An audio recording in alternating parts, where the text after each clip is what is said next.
নমস্কার দর্শক বন্ধুগণ। আমার আজকে আমি একটা কথা বলবো, কারণ প্রদীপ পালের আমি এক্ষুনি একটা ভিডিও দেখে আসলাম। ও বলল গুরুমন্ত্র না নিলে নাকি গোবিন্দের পুজো করা যায় না। এটা কি সত্যিই গুরুমন্ত্র না নিলে কি গোবিন্দের পুজো করা যায় না, কি গোবিন্দ লাভ করা যায় না? কারণ ও যেটা বলছে সেটা মিথ্যে বলছে। কারণ দেখো কেন ও মিথ্যে বলল।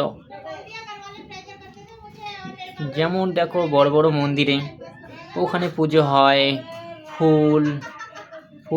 ফুল বেচা কেনা হয়। ওরা কি কখনো কি মন্ত্র নিয়েছে? কি আদেও নেয়নি? এটা কি আপনাদের জানা আছে কি নেই? কারণ এটা আমাদের জানা নেই যে ও মন্ত্র নিয়েছে কি না। কারণ আমরা ওর কাছে কিনে মন্দিরে পুজো করি। বছর নিল কিনলো, এটা তো হলো না। যেমন জল গ্রহণ করা যাবে না। যেমন জল বিক্রি করে বোতলে ভরে। ওরাও কি মন্ত্র নিয়েছে? না, নেয়নি। কেন? তবুও আমাদের পিপাসা লাগে, ওই জন্য আমাদের জল খাইতে হয়।